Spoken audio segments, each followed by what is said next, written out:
Halo, salam sejahtera bagi kita sekalian. Saya atas nama Melani Saur, mahasiswa Stakpen Bureri Sentani, jurusan Teologi semester 2A, akan membawakan presentasi tentang pengertian teologi Islam dan ilmu kalam.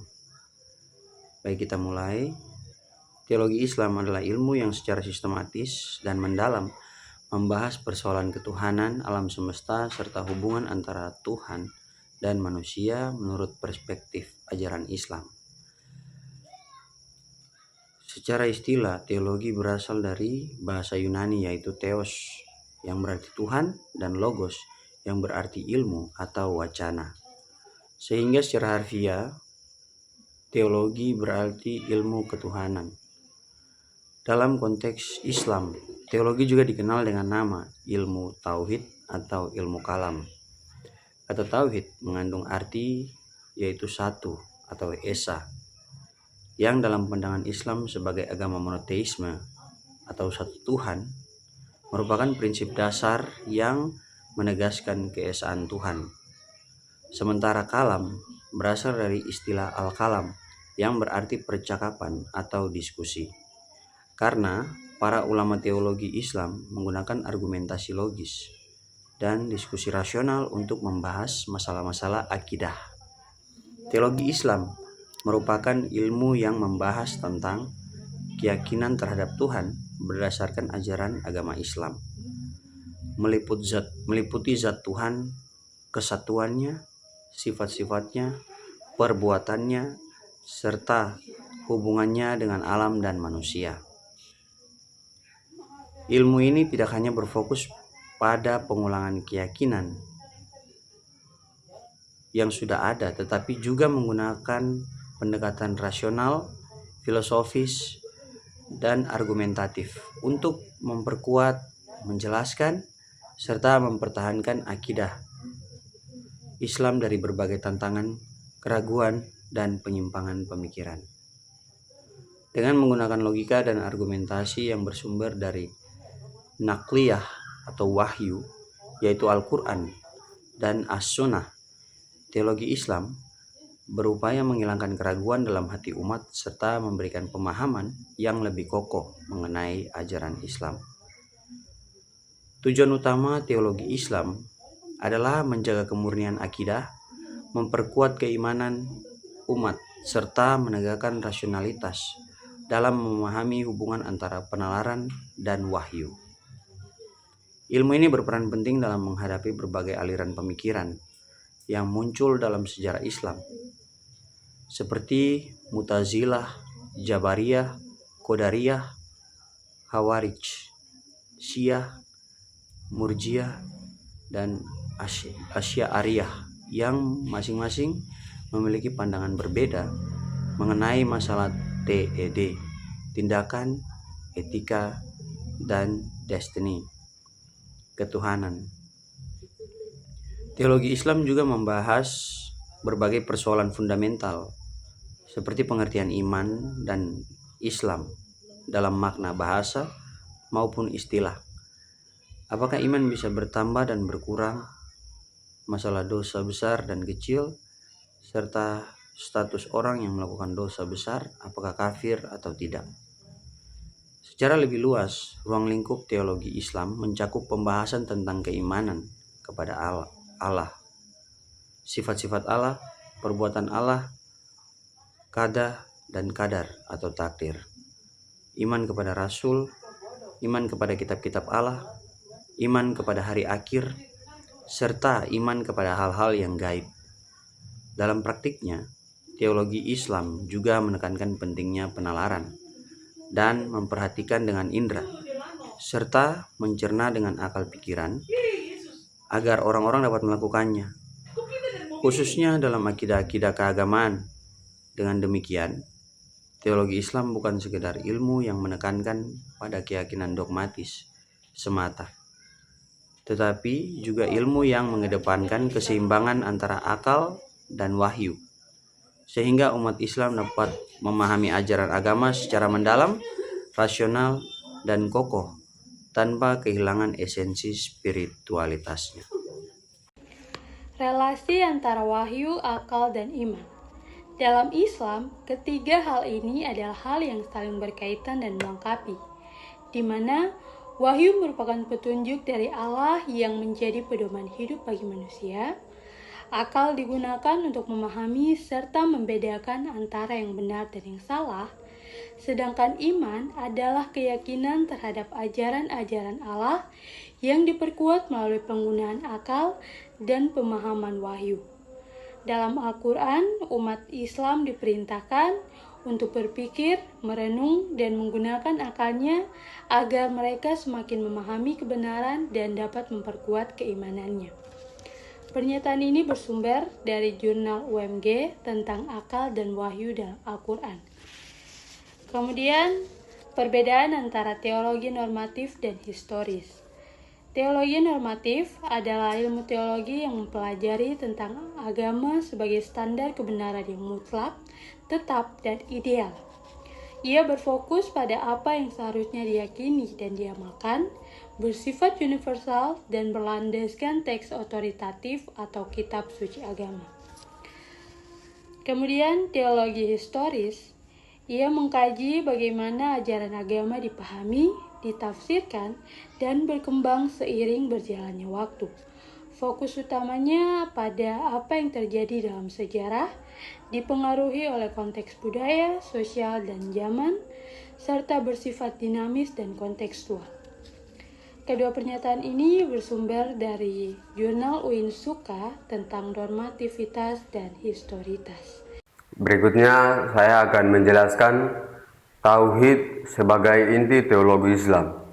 Pengertian Tauhid berasal dari kata wahada yang berarti menegaskan. Dalam Islam, Tauhid adalah keyakinan bahwa Allah adalah satu-satunya Tuhan yang wajib disembah, tidak memiliki sekutu dan tidak ada yang setara dengannya. Tauhid menjadi dasar utama keimanan seorang Muslim, karena seluruh ibadah dan kehidupan harus ditunjukkan kepada Allah semata. Harun Nasution dalam bukunya Teologi Islam menjelaskan bahwa Tauhid adalah dasar utama dalam ajaran Islam. Menurut beliau, seluruh sistem keimanan, ibadah, dan akhlak dalam Islam berpusat pada keyakinan kepada keesaan Allah. Tanpa Tauhid, ajaran Islam tidak memiliki fondasi yang kuat, karena semua amal harus kembali kepada Allah sebagai satu-satunya Tuhan. M. Gurais Shihab dalam bukunya Wawasan Al-Quran menjelaskan bahwa Tauhid bukan hanya keyakinan dalam hati, tetapi juga harus terlihat dalam sikap dan perilaku sehari-hari. Menurut beliau, orang yang bertauhid akan selalu mengerahkan hidupnya kepada Allah dan menjauhi segala bentuk kesyirikan, baik secara langsung maupun tidak langsung. Berikutnya, kedudukan Tauhid dalam Islam. Tauhid memiliki kedudukan yang sangat penting karena menjadi fondasi seluruh ajaran Islam. Semua nabi yang diutus Allah membawa ajaran Tauhid sebagai inti dakwah mereka. Tanpa Tauhid, ibadah seseorang tidak memiliki dasar yang benar. Oleh sebab itu, Tauhid disebut sebagai inti teologi Islam. Berikut dasar Al-Quran tentang Tauhid. Ajaran Tauhid banyak dijelaskan dalam Al-Quran. Salah satu ayat yang paling terkenal dalam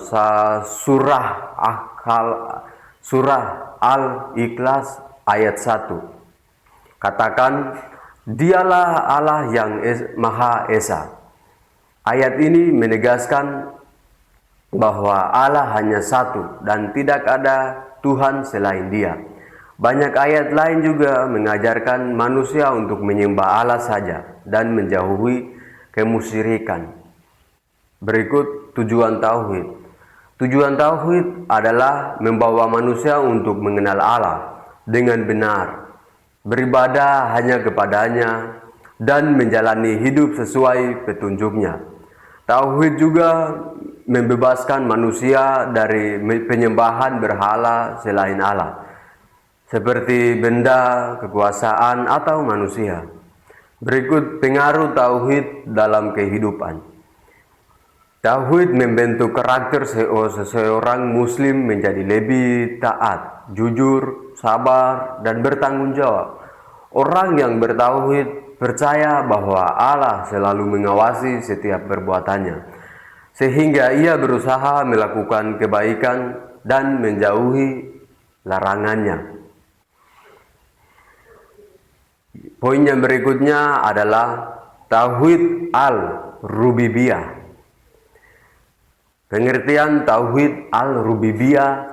Tauhid al-Rububiyah adalah keyakinan bahwa Allah adalah satu-satunya pencipta, pemilik, penguasa, dan pengatur seluruh alam semesta. Segala sesuatu yang ada di dunia ini berada dalam kekuasaan dan pengaturan Allah.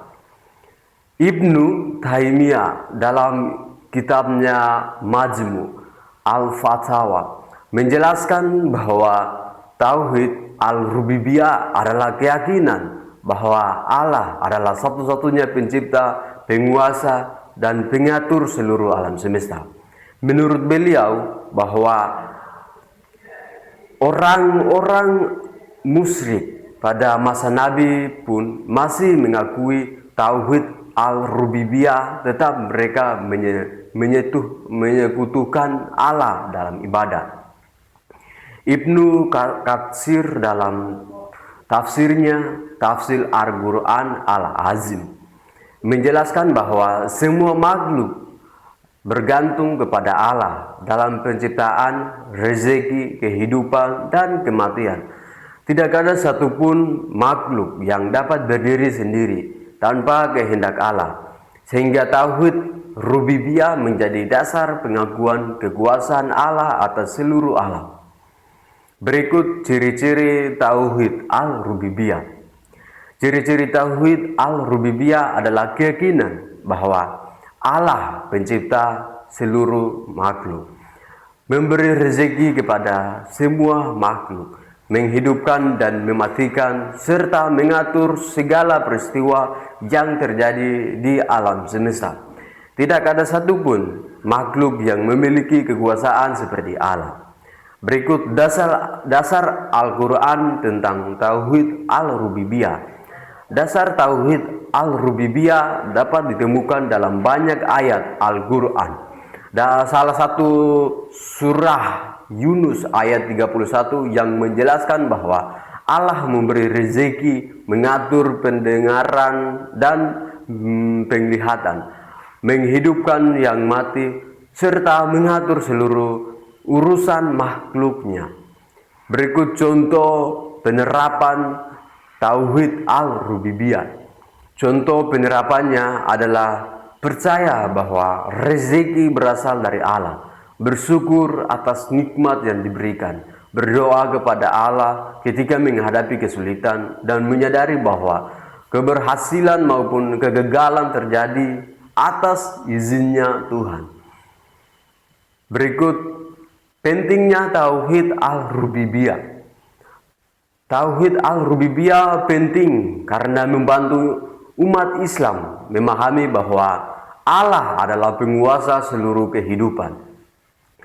Keyakinan ini membuat seseorang lebih percaya kepada Allah, berserah diri kepadanya, dan tidak bergantung kepada kekuatan selain Allah itu sendiri. Definisi dan hakikat.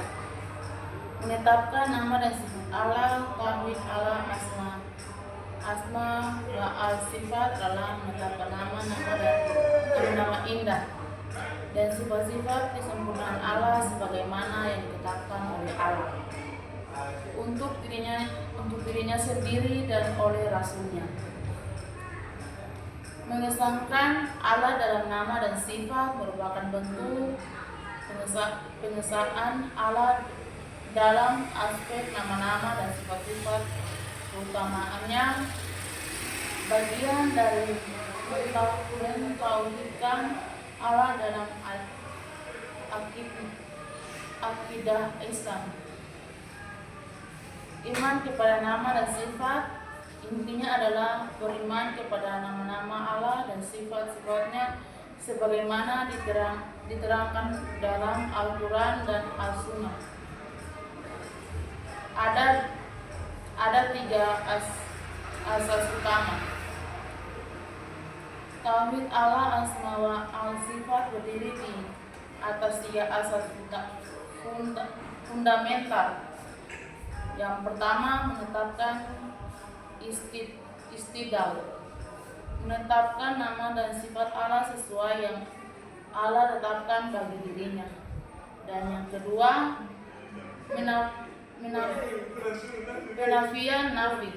menafikan nama dan sifat yang tidak sesuai dengan Allah. Dan yang ketiga, tidak takwil, tidak melakukan takwil, mencubikan makna yang menyimpang dari makna zahir. Barang siapa yang menyimpang dari ketiga asas ini, maka ia tidak mengetahuikan Allah dalam aspek asma wa sifat. Cara bertauhid asma wa sifat. Prinsip penjelasan: menetapkan sesuai Allah, menetapkan nama dan sifat Allah sesuai yang Allah tetapkan bagi dirinya dan Rasulnya. Menafikan yang tidak sesuai, menafikan nama dan sifat yang tidak layak bagi Allah.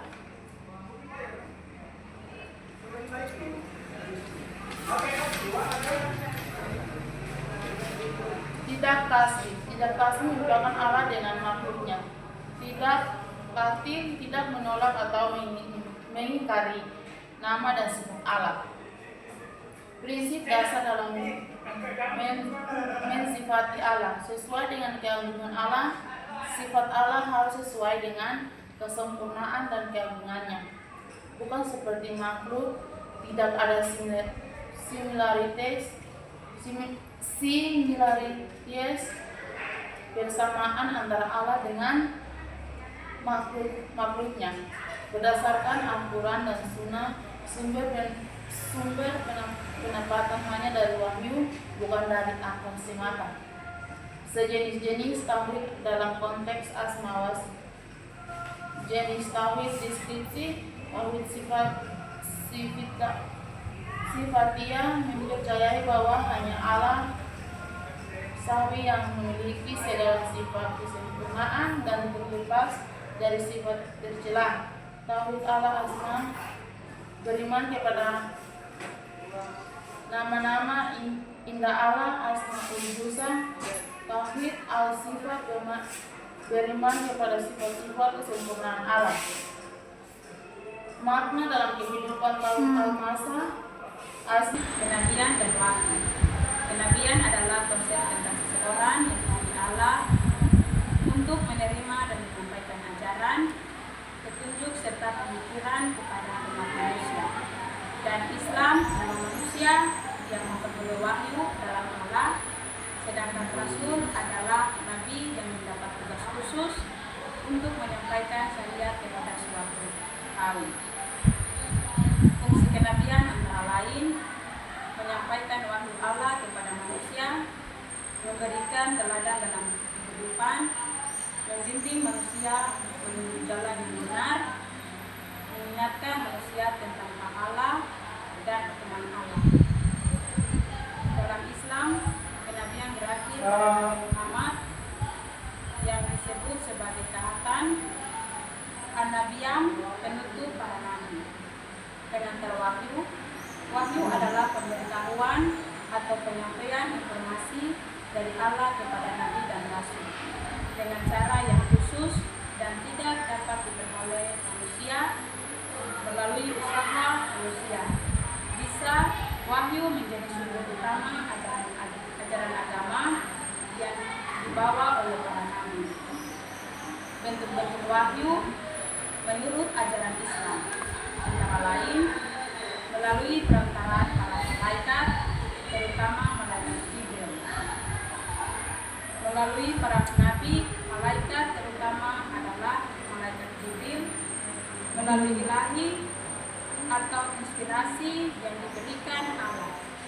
Melalui percakapan langsung sebagai mana yang dialami Nabi Musa melalui mimpi yang benar, ru'ya sahidah.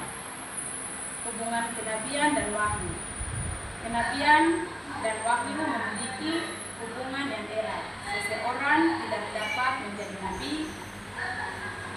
tanpa menerima wahyu dari Allah. Wahyu merupakan bukti yang nyata dari kenabian, sedangkan nabi berfungsi sebagai penerima dan penyampaian wahyu kepada umat manusia. Hikmah adanya kenabian dan wahyu: memberikan pedoman hidup bagi manusia, menjelaskan hal-hal yang tidak dijangkau akal manusia, mengadakan nilai moral dan keadilan, membimbing manusia menuju kebahagiaan dunia dan akhirat, menjadi rahmat dan petunjuk bagi seluruh umat manusia.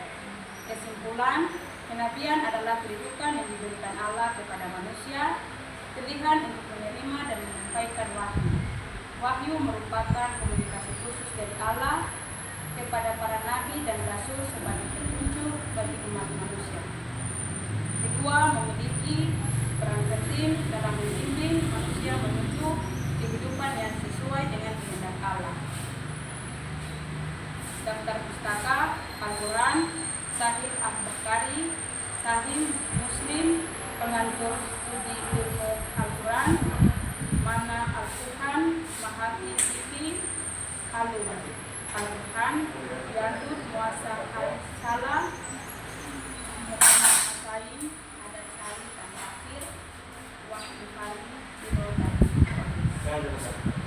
Soal kedua, Muhammad sebagai nabi besar.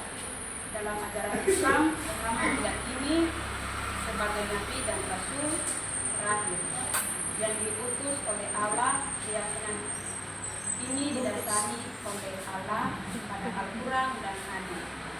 Salah satu ayat yang menjadi dasar utama adalah Muhammad itu bukanlah bapa dari seorang makhluk di antara kami, tetapi adalah Rasul Allah dan penutup para nabi terakhir, sehingga tidak ada nabi yang setelah Muhammad. Selain itu, beberapa hadis juga menjelaskan bahwa nabi terakhir pada beliau. Kesimpulan, menurut ajaran Islam, Nabi Muhammad adalah nabi dan rasul terakhir yang diutus Allah untuk seluruh umat manusia.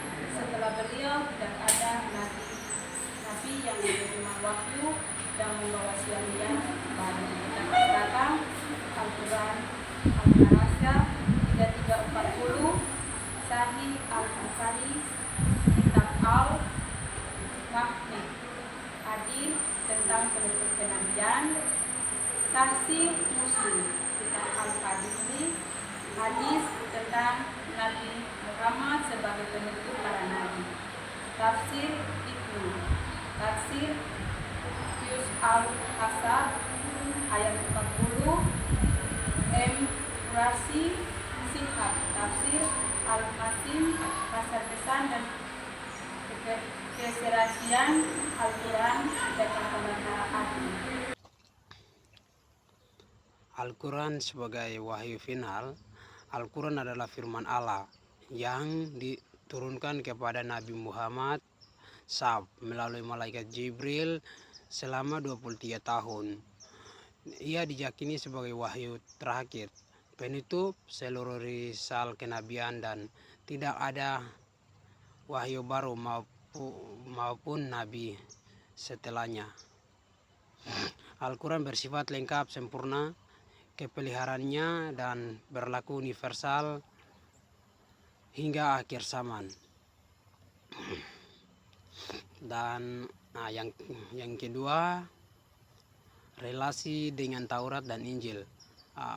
Al-Quran mengakui Taurat wahyu untuk Nabi Musa as, dan Injil wahyu untuk Nabi Isa as sebagai wahyu Allah sebelumnya. Al-Quran menyatakan bahwa Taurat dan Injil adalah kebenaran Allah. Nah, di situ terdapat 3 bagian. Hubungan terbagi menjadi 3 aspek atau 3 bagian. Satu, membenarkan inti kebenaran. Yang kedua, menyempurnakan dan melengkapi. Yang ketiga, meluruskan penyimpangan. Yang berikut adalah soterios. Soterios adalah cabang ilmu teologi yang membahas tentang ajaran keselamatan manusia.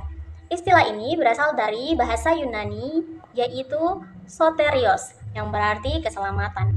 Kata soterios berasal dari 2 kata, yaitu soter yang berarti penyelamat dan logia yang berarti perkataan. Dengan demikian, maka dalam segi etimologi, kata soteriologi berarti ajaran tentang keselamatan manusia. Definisi soteriologi secara umum adalah ajaran tentang keselamatan dan pengajaran tentang penyelamatan dalam ilmu pengetahuan yang merefleksikan secara metodis dan sistematis tentang keadaan manusia yang baik dan bahagia setelah dibebaskan dari bahaya dan ancaman. Secara universal, setiap agama mengajarkan soteriologi dengan penekanan yang berbeda-beda pada perbuatan baik dan usaha manusia. Definisi soteriologi juga dapat dipahami. Yang pertama adalah konsep keselamatan, di mana pemahaman tentang bagaimana manusia mencapai keadaan selamat. Dan yang kedua, rencana keselamatan, di mana perencanaan atau strategi untuk mencapai keselamatan. Ketiga, proses penyelamatan, di mana langkah-langkah atau tahapan-tahapan untuk mencapai kondisi yang aman. Yang berikut adalah keselamatan dalam Islam. Islam mengajarkan bahwa keselamatan dapat dicapai hanya melalui penyembahan atau ibadah kepada Allah semata-mata, yakni percaya kepada Allah dan menjalankan perintahnya. Karena hanya ada satu Allah, maka kebahagiaan dan keselamatan abadi hanya dapat dicapai melalui ibadah yang murni atau ikhlas. Islam juga mengajarkan bahwa manusia dilahirkan tanpa dosa dan secara kodrati cenderung untuk menyembah Allah. Tetapi manusia juga diberikan kehendak bebas, dan karena itu mereka dapat berbuat salah dan dosa, bahkan dapat melakukan kesalahan yang besar. Untuk mempertahankan kesucian manusia itu, maka mereka harus mengikuti perintah Allah dan hidup saleh. Jika melakukan dosa, maka yang diwajibkan hanyalah tobat yang tulus, di mana mereka memohon pengampunan kepada Allah. Ketika seseorang melakukan dosa, ia telah menjauhkan diri dari Allah, tetapi tobat yang tulus akan membawanya kembali kepada Allah. Islam mengajarkan bahwa semua orang berdosa dan keselamatan hanya dapat dicapai dengan mengamalkan 5 rukun Islam. Yang pertama, percaya bahwa tiada Tuhan selain Allah dan bahwa Muhammad adalah utusan Allah. Yang kedua, melakukan sholat 5 waktu. Yang ketiga, melakukan puasa selama bulan Ramadan. Yang keempat, menunaikan zakat, dan yang terakhir adalah menunaikan ibadah haji ke Mekah sekurang-kurangnya sekali sehidup jika mungkin. Dengan mengamal, pada hari pengadilan nanti seseorang berharap bahwa catatan amalnya melebihi kesalehannya dan dapat masuk ke surga dengan segala kenikmatan material dan sensual yang tersedia. Sedangkan orang-orang yang tidak menyelaraskan hidupnya dengan perintah agama akan dilemparkan ke dalam neraka, di mana neraka adalah suatu tempat siksaan fisik yang teramat berat. Islam mengklaim sebagai jalan satu-satunya yang benar kepada Allah, sedangkan orang Yahudi dan orang Nasrani telah disesatkan oleh agama mereka karena telah menyimpang dari monoteisme. Maka mereka perlu bertobat serta percaya kepada Allah dan melakukan amal kebaikan. Islam juga mengajarkan bahwa Allah Maha Pengampun dan tak jemu-jemu untuk mengampuni. Melakukan kesalahan itu adalah wajar bagi manusia. Terkadang kesalahan itu tidak disengaja, tetapi terkadang seseorang secara sadar melakukan dosa dan kesalahan kepada orang lain. Karena itu, manusia selalu memerlukan pengampunan. Dalam berbagai ayat dalam Al-Quran, Allah meminta manusia untuk kembali kepadanya dan bertobat, serta memohon pengampunan Allah. Itulah jalan keselamatan yang meluputkan dari kehancuran. Tetapi Al-Quran juga merupakan kitab harapan, di mana di dalamnya dipaparkan kasih sayang, belas kasih, dan pengampunan Allah, sehingga manusia tidak boleh putus asa. Betapapun besarnya dosa seseorang, asalkan ia dengan teguh kembali kepada Allah dan memohon pengampunannya, maka ia akan diselamatkan. Ada juga beberapa hal yang dapat menuntun kepada keselamatan dan yang menjerumuskan ke neraka. Yang menjerumuskan ke neraka adalah menghujat Allah dan menyekutukan sesuatu dengan Allah akan membawa seseorang ke neraka. Sedangkan berjuang di jalan Allah dan mencari pengampunannya akan membawa kepada keselamatan. Jadi, keselamatan di dalam Islam bukannya perlu karena adanya dosa asal, melainkan keselamatan itu perlu karena manusia tidak sempurna dan membutuhkan pengampunan dan belas kasihan dari Allah. Qur'ani mengungkapkan bahwa yang paling dekat dengan konsep keselamatan adalah an-najat, di mana hukuman neraka adalah kebalikan dari keselamatan abadi. Iman, keyakinan atau kepercayaan buat di dalam hati yang diucapkan dengan di dalam hati yang diucapkan dengan lisan dan dibuktikan dengan perbuatan. Rahmat Allah, karunia kasih yang dan keberkahan yang diberikan oleh Tuhan Yesus kepada kemuliaannya. Allah satu arti nama Tuhan Yesus Maha Esa, pencipta alam semesta beserta selainnya.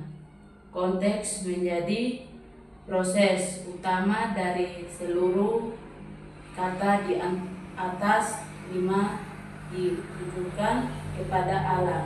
Perilaku saleh didasari kepada Allah.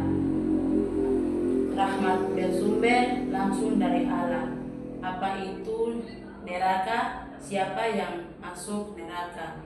Apakah hukuman di neraka bersifat apa jika atau berbeda? Bagaimana sifat bertujuan di bagian mana? Neraka mengapa? Tentangan eskatologi. Apa yang terjadi setelah komunitas, pengertian bagaimana kebangkitan orang mati dipahami, apa tanda-tanda akhir zaman, bagian hubungan antara keadilan Tuhan dan selain kematian, eskatologi, surga dan neraka merupakan tujuan. 1. Murah pengadilan akhir dalam karunia. Eskatologi berbagai agama seperti Islam dan Kristen akhir zaman diakhiri oleh kebangkitan orang mati dan hari penghakiman surga dan neraka. Adalah 2 tempat pengetahuan terakhir berdasarkan hasil pengadilan tersebut. 1. Tempat kekuatan roh. Eskatologi membahas kondisi manusia setelah melewati proses duniawi yang fana. Surga menjadi tempat kebahagiaan kekal bagi jiwa. Mazhab teologi Islam. Mazhab teologi Islam adalah aliran pikiran yang berkembang dalam kajian akidah dan pertumbuhan Islam muncul sebagai pertangkapan terhadap sebagai pernyataan, perdebatan, dan pengaruh budaya yang berkembang pada masa awal. Hingga pertengahan sejarah Islam, tujuan utamanya dalam menjelaskan dasar-dasar iman secara sistematis, meluruskan pemahaman yang menyimpang serta membela akidah Islam dari tangkapan paham lain. Ada beberapa poin yang saya dapat. Yang pertama, mazhab Ahlus-Sunnah wal Jamaah. Ini adalah mazhab yang diatur oleh mayoritas utama Islam di dunia termasuk di Indonesia.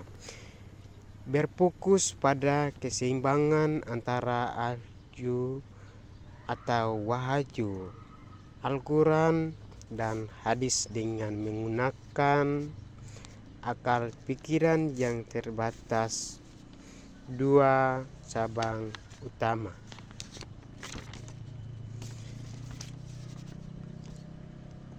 Awalnya pengikut Mustahilah, kemudian berbalik dan menyusun perangkat akidah yang menimbang kan wahyu dan awal pokok ajaran pengadilan sifat-sifat Allah sesuai dengan cek tanpa menafsirkan secara berlebih maupun penyerupaan dengan makhluk bin la kaif walka tasjih. Manusia memiliki kemampuan peroleh atas kebudayaan, sedangkan penciptaan perbuatan ada di tangan Allah. Poin yang kedua, mazhab lain dalam teologi Islam. Sebuah alur awal tauhid pokok utama sangat mengucamakan akal, meyakinkan kebebasan mushal manusia. Aluran adalah makhluk dan orang berdosa sebesar berada di tengah kebudayaan Islam.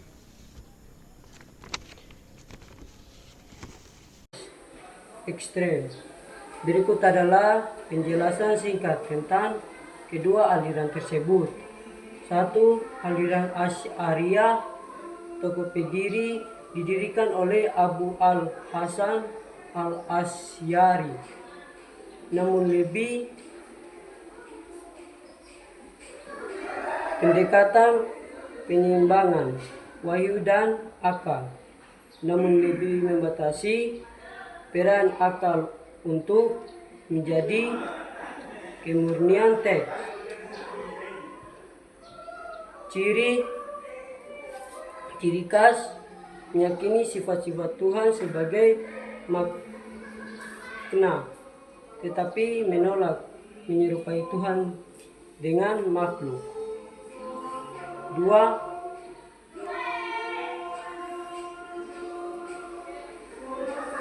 Aliran Maturidiyah, tokoh pendiri, didirikan oleh Abu Mansur al-Maturidi. Pendekatan memberikan porsi atau otoritas yang sedikit lebih besar kepada akal untuk memahami keadilan dan realitas ketuhanan. Ciri khas meyakini bahwa akal manusia mampu mengetahui baik dan buruk sebelum datangnya wahyu. Analisis teologi Islam umum membangun fondasi konseptual tentang teologi Islam, ilmu kalam, fokus analisis tujuan. Yang pertama Salafi atau Astari. Salafi atau Astari adalah aliran teologi dalam Islam yang berpegang teguh pada Al-Quran, hadis, dan pemahaman para sahabat Nabi. Mereka menekankan penerimaan ajaran agama berdasarkan nas dalil tanpa banyak menggunakan penafsiran filsafat atau spekulasi akal. Tujuannya adalah menjaga kemurnian ajaran Islam sesuai dengan generasi awal umat Islam, salafus saleh. Yang kedua, tupisme atau Satawuf adalah ajaran yang menekankan pencucian jiwa, kenatangan dengan Allah, dan pengembangan akhlak yang baik. Sufisme berfokus pada pengalaman spiritual, ibadah yang ikhlas, serta pengendalian hawa nafsu untuk mencapai kehidupan yang lebih dengan Tuhan. Tujuannya adalah memperoleh ketenangan batin dan mengingatkan kualitas iman, serta ketawaan. Ekuluvisme adalah pandangan yang meyakini bahwa hanya satu agama yang memiliki kebenaran penuh dan menjadi jalan keselamatan yang sah. Dalam tradisi Islam, pandangan ini sering didasarkan pada beberapa ayat, khususnya Ali Imran pasal 3 ayat 19. Ali Imran pasal 3 ayat 85. Kedua ayat tersebut menjadi dasar bagi sebagian umat Islam untuk memahami Islam sebagai jalan keselamatan yang normatif dan dikehendaki Allah. Analisis Ali Imran pasal 3:19. Sesungguhnya agama di sisi Allah hanyalah Islam. Ayat ini dipahami oleh banyak ulama sebagai penegasan bahwa Islam adalah agama yang diridai Allah. Kata Islam dalam ayat ini tidak hanya menunjuk pada agama yang dibawa Nabi Muhammad SAW, tetapi juga bermakna sikap berserah diri kepada Allah. Namun dalam pengalaman ekuluvisme, ayat ini sering ditafsirkan bahwa agama Islam merupakan satu-satunya jalan yang benar untuk memperoleh keselamatan. Melalui ayat ini sebagai tradisi Islam menegaskan bahwa ajaran Islam menjadi dasar kebenaran yang harus diikuti manusia. Ya, itu, dan saya akan membacakan kesimpulan.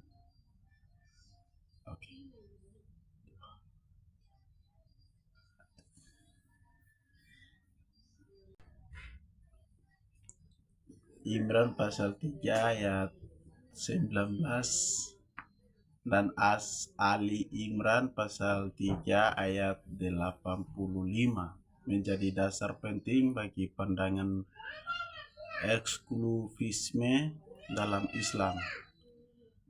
Melalui eksklusivisme dalam Islam, ayat tersebut sebagian tradisi Islam memahami bahwa Islam adalah agama yang diridai Allah dan menjadi jalan keselamatan yang normatif. Pemahaman ini mendorong umat Islam untuk hidup sesuai dengan ajaran agama, memperkuat iman,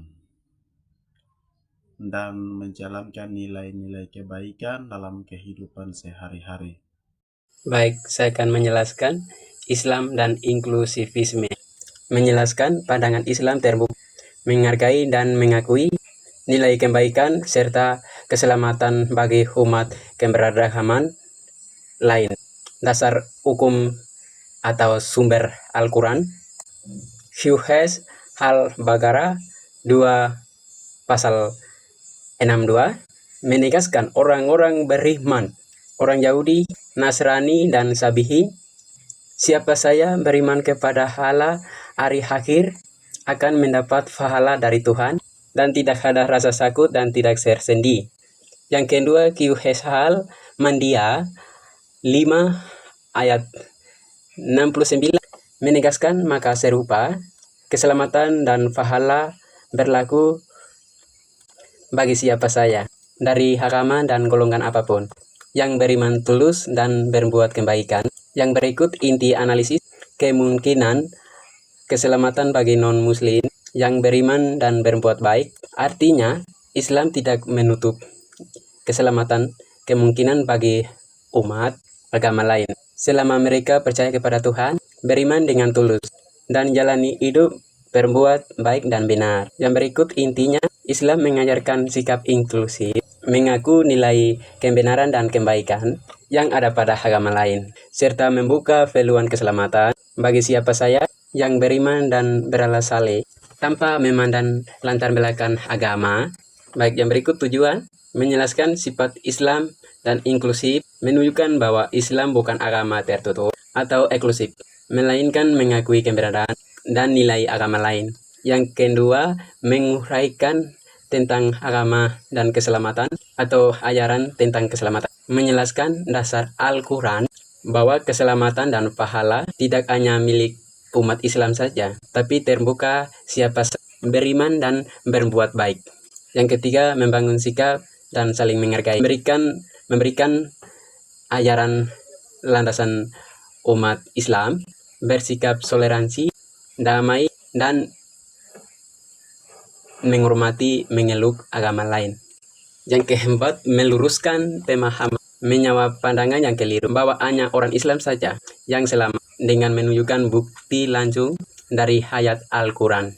Baik, yang berikut maksud daripada agama Islam ini adalah yang pertama, masuk analisis, menegaskan bahwa Islam membuka ruang dari kemungkinan keselamatan bagi non-muslim yang hidup dengan iman dan kebaikan. Islam mengakui nilai kebenaran yang ada pada agama-agama lain yang datang dari sumber ilahi. Yang kedua, masuk utama, mengajarkan keberagaman adalah kenyataan dan jalan menuju kebaikan, serta keselamatan bisa ditempuh oleh siapa saja hidup lurus dan beriman, sehingga menumbuhkan persaudaraan antara umat beragama. Yang ketiga, singkatnya, tujuan untuk menjelaskan ajaran Islam yang menghargai perbedaan dan nilai kebaikan, serta keselamatan berlaku bagi semua orang beriman dan beramal saleh tanpa memandang agama. Bagi yang berikut kekurangan dan kelebihan pandangan agama Islam, yaitu yang pertama, Kelebihan membantu toleransi yang tinggi adalah menumbuhkan sikap saling menghargai dan damai dan menghormati keberagaman agama yang cocok untuk hidup bermasyarakat menjemuk seperti Indonesia. Yang berikut memudahkan bekerja sama antara beragama umat, menjadi dasar yang kuat untuk kerjasama dalam hal kebaikan dan kemanusiaan, pembangunan, dan menjaga kedamaian bersama. Sesuai semangat ayat Al-Quran, mengambil makna langsung dari ayat Al-Baqarah 2 ayat 62 dan Al-Mandiyah 5 ayat 69 yang secara tegas menyebutkan pahala bagi siapa saja yang beriman dan beralas saleh. Baik, yang berikut itu saya akan menjelaskan ini kekurangan, yaitu kekurangannya yang pertama adalah kurang tegas syarat iman. Materi hanya menyebut beriman dan membuat baik. Padahal dalam Islam, makna iman kepada Allah memiliki pemahaman dan syarat yang sangat mendalam yang bisa berbeda maknanya antara agama. Bagi yang berikut yaitu intinya. Intinya saya akan menjelaskan pandangan ini sangat baik untuk menjaga kerukunan, namun harus tetap pemahaman yang seimbang agar tidak menghilangkan identitas dan keistimewaan ajaran Islam itu sendiri. Penjelasan saya tentang Islam dan inklusivisme dan analisis keselamatan non-muslim yang beriman dan berbuat baik. Islam dan pluralisme. Apakah semua agama menuju Tuhan yang sama? Jawaban atas pertanyaan tersebut dapat dilihat dari beberapa sudut pandang tokoh teologi, pluralisme, dan inklusivisme. Yaitu yang pertama, pandangan pertama dari pandangan John Hick, pluralisme. John Hick secara tegas menyatakan bahwa ya, semua agama menuju dan menyembah Tuhan yang sama, namun dengan konsep dan image atau gambaran yang berbeda-beda.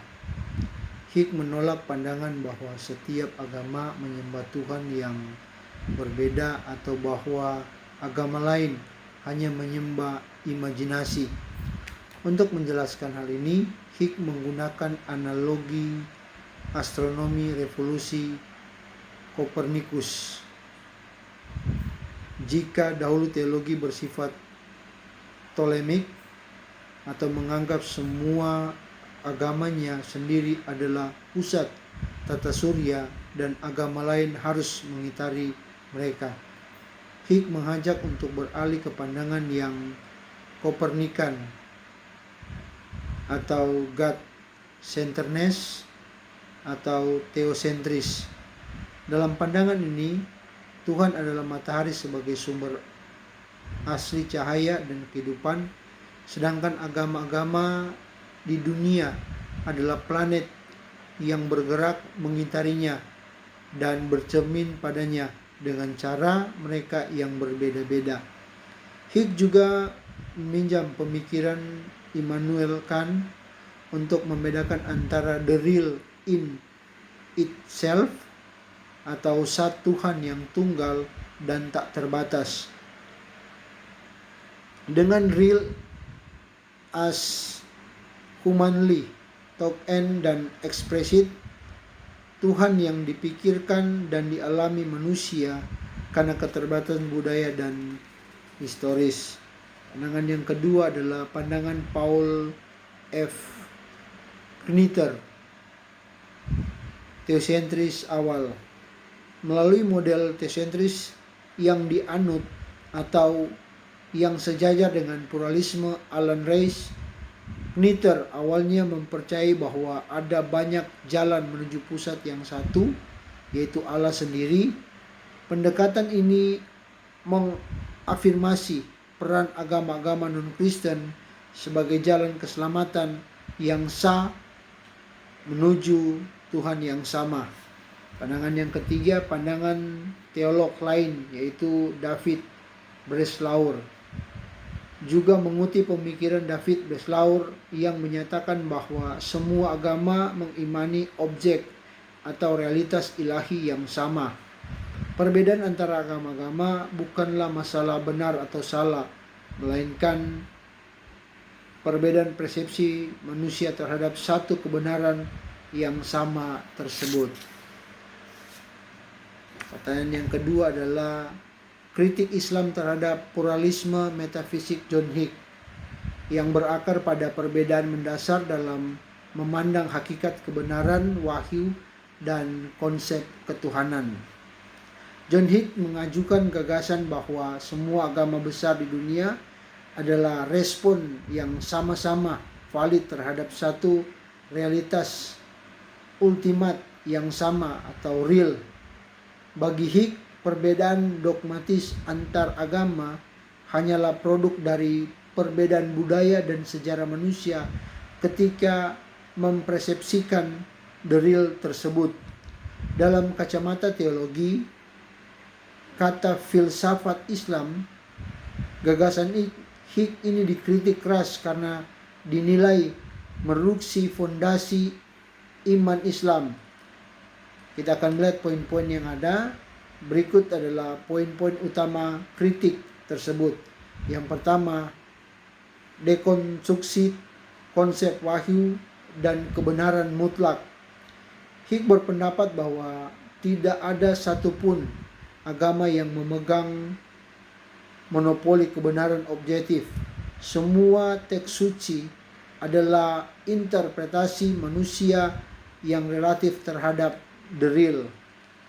Kritik Islam Dalam Islam, Al-Quran bukanlah produk budaya atau hasil spekulasi batin Nabi Muhammad SAW atau Tuhan, melainkan wahyu langsung yang terjaga otentitasnya.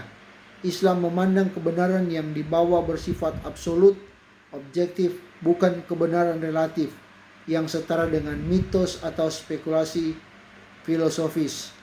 Yang kedua, redukosianisme teologi atau tauhid. Hik memisahkan antara Tuhan dalam dirinya sendiri atau the real dan si dengan Tuhan yang dipersonifikasikan oleh agama-agama seperti Allah dalam Islam, Tritunggal dalam Kristen, atau Brahman dalam Hindu. Ia menganggap visualisasi ini setara. Kritik dari Islam. Konsep ketuhanan dalam Islam berpusat pada tauhid. Allah telah memperkenalkan dirinya secara spesifik melalui Asmaul Husna, nama-nama yang baik, dan sifat-sifatnya di dalam Al-Quran. Misalnya dalam Al-Quran Al-Ikhlas menyatakan bahwa Allah hanya salah satu wajah kultural atau realitas ultimat yang abstrak dinilai mengaburkan kesucian tauhid dan jatuh pada sinkretisme yang menyerupai syirik. Yang ketiga, pengabaian hukum syariat dan partikularitas agama. Teori Hik cenderung mengesampingkan aspek legal formal atau ritual eksoterik agama, lalu menganggap semua agama sama saja selama menuntun manusia dari berpusat pada diri sendiri menjadi berpusat pada realitas. Kritik Islam. Dalam Islam, dimensi batin atau esoterik atau ishan tidak bisa dipisahkan dari dimensi lahir, eksoterik atau syariat. Menjalankan syariat Islam adalah konsekuensi logis dari iman. Pluralisme Hik dikritik karena mencoba menciptakan agama universal baru yang abstrak dengan cara menunjangi identitas dan hukum formal masing-masing agama. 4. Kontradiksi logis dan menyamakan dogma. Secara metafisik, Hik mengklaim semua agama menyembah entitas yang sama melalui jalur yang berbeda. Kritik Islam. Secara logika formal, klaim ini mengandung kontradiksi. Konsep ketuhanan antara agama memiliki perbedaan yang tidak bisa dikompromikan. Misalnya, Islam menegaskan Allah tidak beranak dan tidak diperanakan. Kristen meyakinkan konsep Trinitas, menegaskan Allah tidak beranak dan tidak diperanakan.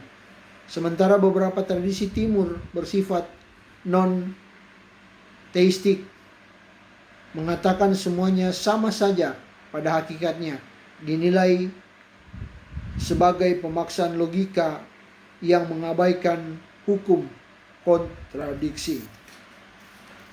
Kesimpulan, Islam sangat mendukung pluralitas atau kenyataan bahwa masyarakat itu beragam dan harus hidup berdampingan secara damai, toleransi, sesuai prinsip.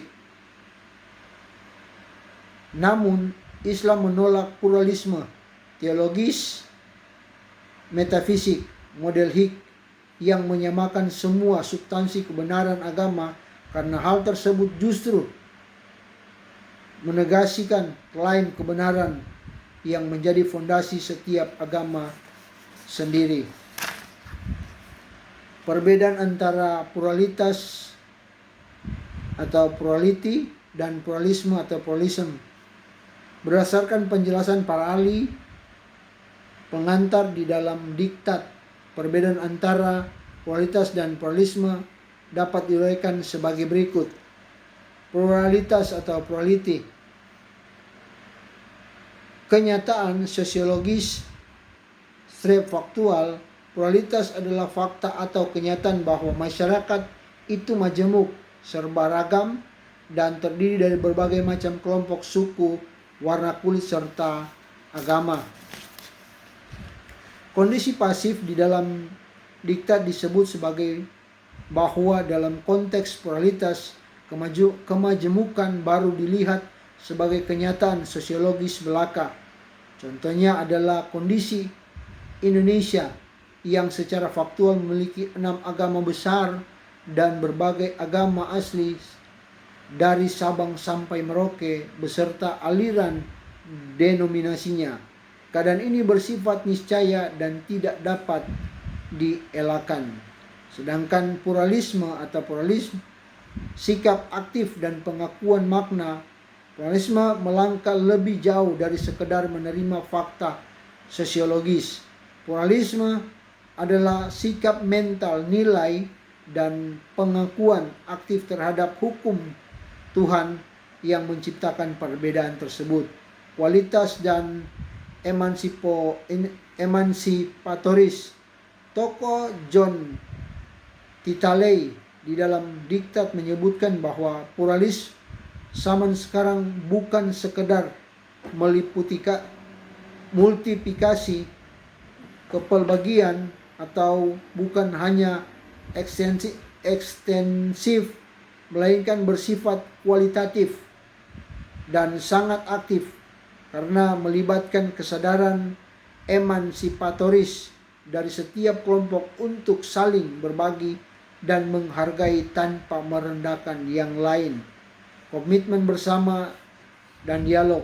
Pluralisme, keterlibatan aktif yang melahirkan komitmen bersama untuk berdialog dan bekerja sama demi nilai-nilai yang melampaui kelompoknya.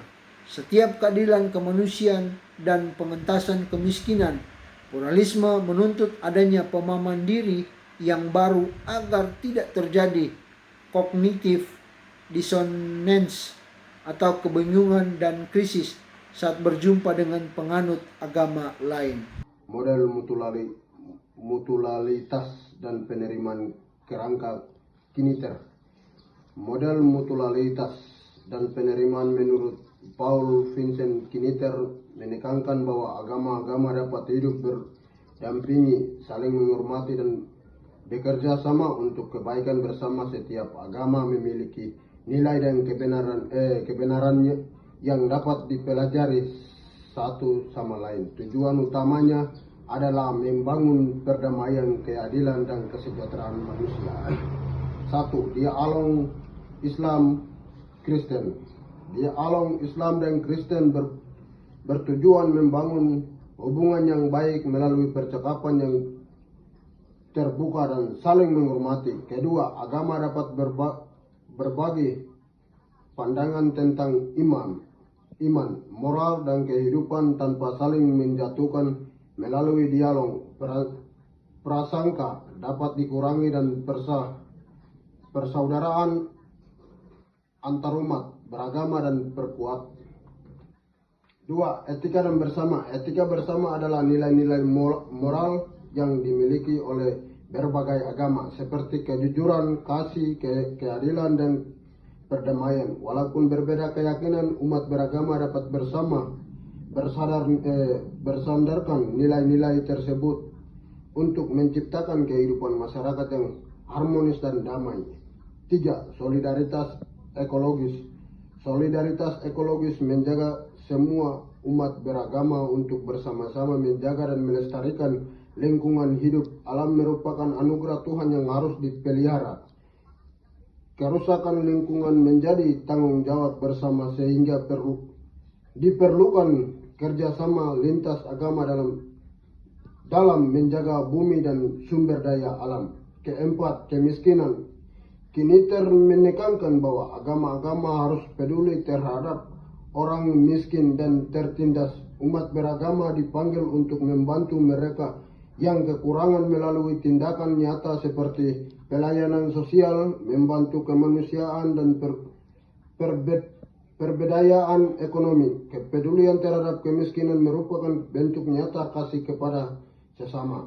5. Keadilan sosial. Keadilan sosial berarti memperjuangkan hak dan martabat setiap manusia tanpa membedakan suku, agama, ras maupun status sosial. Agama-agama memiliki tanggung jawab untuk menolak penindasan, diskriminasi, dan ketidakadilan. Dengan bekerja sama, umat beragama dapat menciptakan masyarakat yang lebih adil dan sejahtera. Kesimpulan saya di sini bahwa model mutualitas dan penerimaan dan kiniter mengajar bahwa perbedaan agama bukanlah pengalaman untuk bekerja sama. Melalui dialog Islam, Kristen, etika bersama, solidaritas ekologis, perhatian terhadap kemiskinan, dan perjuangan keadilan sosial, umat beragama dapat membangun kehidupan dan damai, harmonis, dan saling menghargai. Analisis dialog Islam, Kristen, Wahyu, Al-Quran, Alkitab. Di sini ada 5 poin. Poin yang pertama, pengertian wahyu yang berbeda. Ada 2 aspek.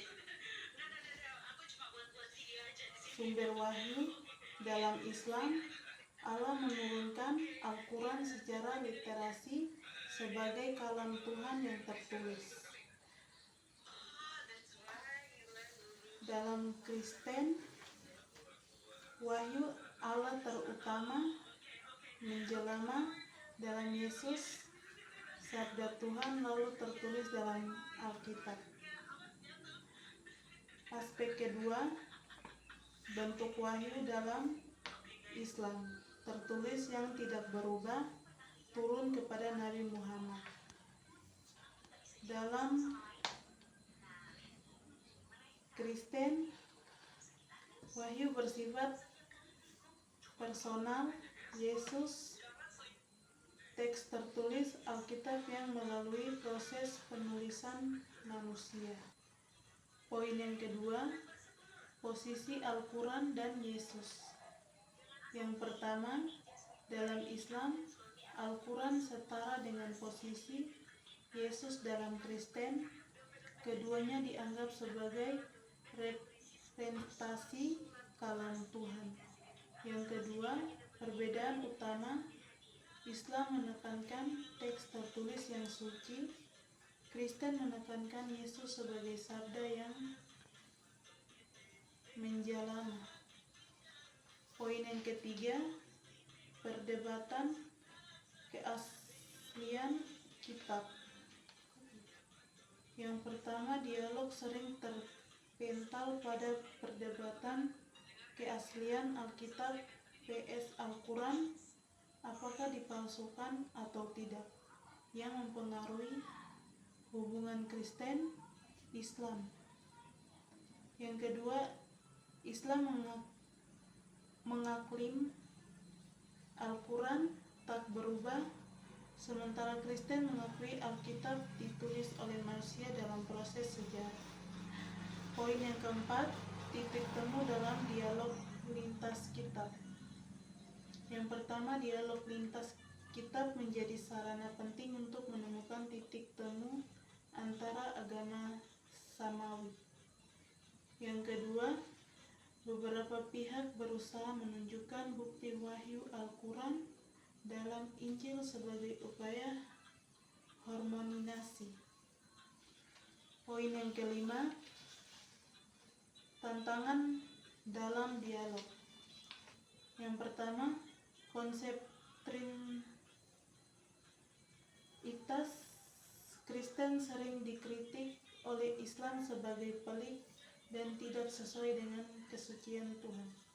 Yang kedua, perbedaan konsep wahyu, teks literal vs personal, menjadi hambatan utama dalam pemahaman bersama. Pertanyaan yang kedua, analisis dialog Islam, Kristen, moralitas, syariah, akhlak, etika, Injili. Poin yang pertama, Definisi konsep dasar.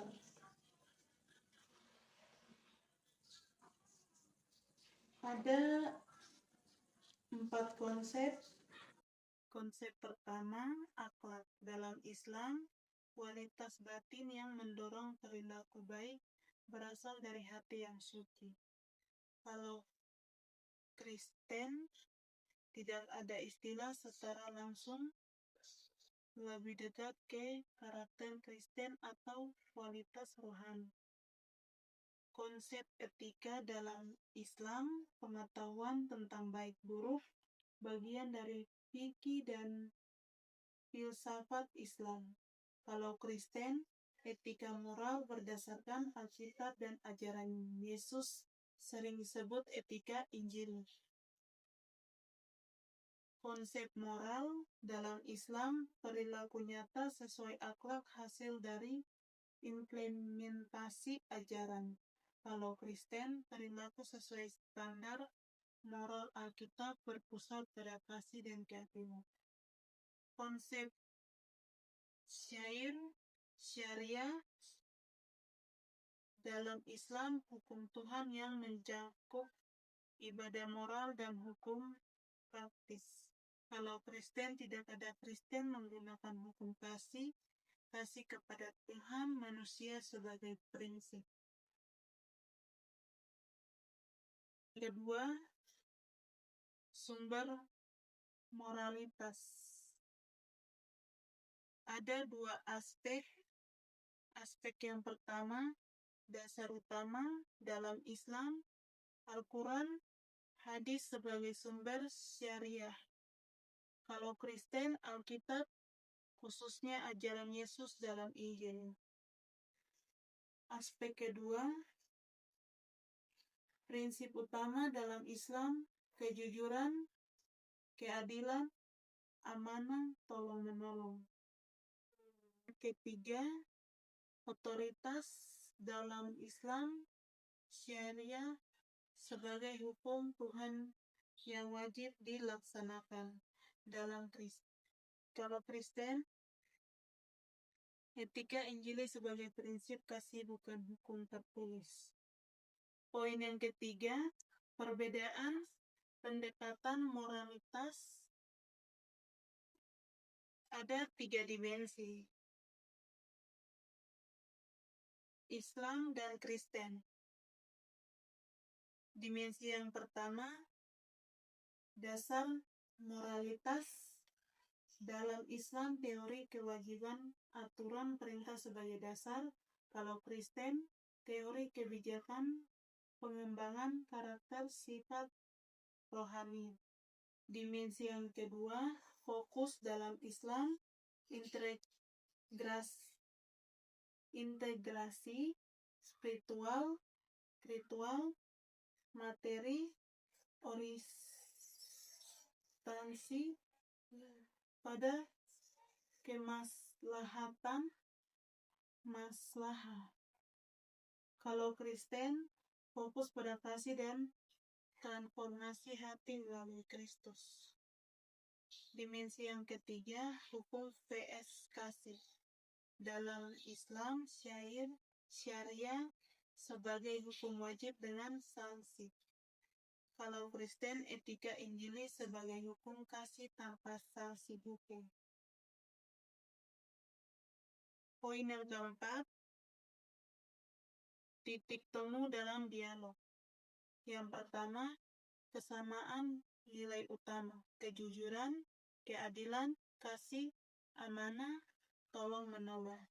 Yang kedua, orientasi bersama, kemaslahatan bersama, keberkahan, bukan hanya keuntungan pribadi. Yang ketiga, etika dialog antara agama. Buku pedoman mengajak Kristen Islam memeriksa prasangka dan menemukan nilai bersama seperti sedekah dan puasa. Poin yang keempat, model dialog kampung. Dialog di tingkat akar rumput di Indonesia berkontribusi pada teologi kerukunan agama. Poin yang kelima, tantangan dialog. Ada 3 tantangan. Tantangan konsep syair dalam penjelasan. Islam menganggap syariah wajib, Kristen melihatnya sebagai hukum yang tidak lagi berlaku. Tantangan kedua, perbedaan otoritas dalam penjelasan. Syariah vs hukum, kasih hukum tertulis vs transformasi hati. Tantangan ketiga, prasangka historis dalam penjelasan. Prasangka Kristen terhadap Islam sebaliknya perlu diperiksa. Poin yang keenam, penerapan dalam kehidupan modern. Yang pertama, etika bisnis Islam menjadi solusi krisis moral modern dengan integrasi spiritual material. Yang kedua, akhlak ideal Muslim fokus pada iman, akhlak dalam hadis menggunakan hermeneutika teks. Yang ketiga, etika Kristen diterapkan dalam bisnis, pendidikan, dan kehidupan sehari-hari berdasarkan prinsip Injil. Eskatologi merupakan ajaran teologi yang membahas hal-hal terakhir atau peristiwa akhir zaman. Istilah ini berasal dari bahasa Yunani eskatos, yang berarti akhir, dan logos yang berarti ilmu atau ajaran dalam iman Kristen. Eskatologi mencakup bahasa tentang hari kiamat, kerajaan Allah, kebangkitan orang mati, serta penghakiman terakhir.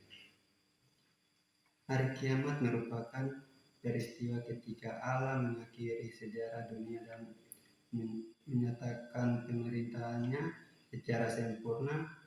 Alkitab mengajarkan bahwa Yesus Kristus akan datang kembali untuk menghakimi orang yang hidup dan yang mati. Dalam Matius 24 ayat 44, Yesus berkata, "Sebab itu hendaklah kamu juga siap sedia, karena Anak Manusia datang pada saat yang tidak kamu duga." Ayat ini menegaskan pentingnya hidup dalam kesiapsiagaan dan kesetiaan kepada Tuhan.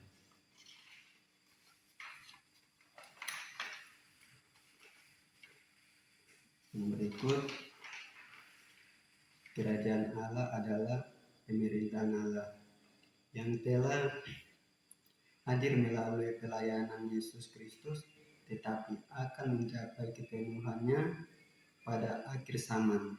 Dalam Matius 6 ayat 10 tertulis, "Datanglah kerajaanmu, jadilah kehendakmu di bumi seperti di sorga."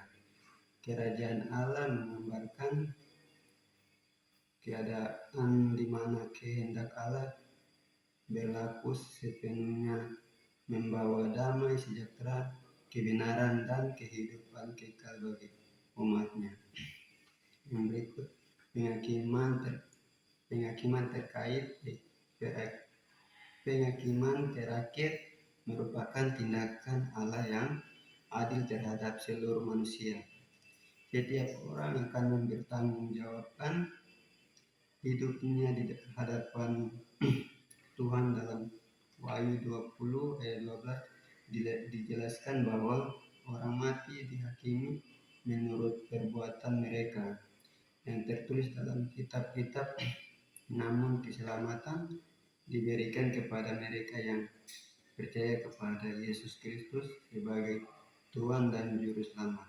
Yohanes 3 ayat 16. Dengan demikian, eskatologi mengajarkan bahwa kehidupan manusia memiliki tujuan akhir dalam rencana Allah. Hari kiamat, kerajaan Allah, dan penghakiman menjadi pengingat bahwa orang percaya harus hidup dalam iman, pengharapan, dan ketaatan sambil menantikan kedatangan Kristus yang kedua kali. Ayat pendukung Matius 24 ayat 44, Matius 6 ayat 10, Yohanes 3 ayat 16, 1 Tesalonika 4 ayat 16 sampai 17, Wahyu 20 ayat 12, Wahyu 21 ayat 1 sampai 4. Selanjutnya saya akan membahas perbandingan otoritas wahyu Islam dan Kristen. Islam dan Kristen memiliki kesamaan sebagai agama ahli kitab yang membukukan wahyu menjadi kitab suci atau Al-Quran dan Alkitab untuk memelihara hingga akhir zaman sebagai pedoman hidup. Keduanya memahami wahyu sebagai komunikasi antara Tuhan dengan manusia pilihannya. Perbedaan utama terletak pada proses pewahyuan. Dalam Islam, Al-Quran turun melalui dua periode, sekaligus pada Lailatul Qadar ke langit dunia, lalu berangsur-angsur kepada Nabi Muhammad melalui malaikat Jibril. Dalam Kristen, Injil ditulis berdasarkan tradisi lisan gereja purba. Pembukuan Al-Quran juga lebih cepat dibandingkan Bible. Islam menggunakan Al-Quran dan hadis sebagai sumber otoritatif untuk mempersepsikan Tuhan secara rasional, menghasilkan konsep ketuhanan transenden imanen. Kristen menggunakan Alkitab sebagai sumber wahyu final. Perbedaan mediator juga mencolok. Dalam Islam, Al-Quran adalah Word of God dengan bahasa sebagai bentuk. Dalam Kristen, Yesus Kristus adalah Word of God yang menjelma dalam tubuh. Perbedaan perbandingan tentang otoritas wahyu sering memicu konflik antar agama karena kedua agama mengklaim memiliki otoritas wahyu paling sah. Yang berikut perbandingan konsep keselamatan Islam dan Kristen. Islam dan Kristen memiliki kesamaan fundamental dalam konsep keselamatan.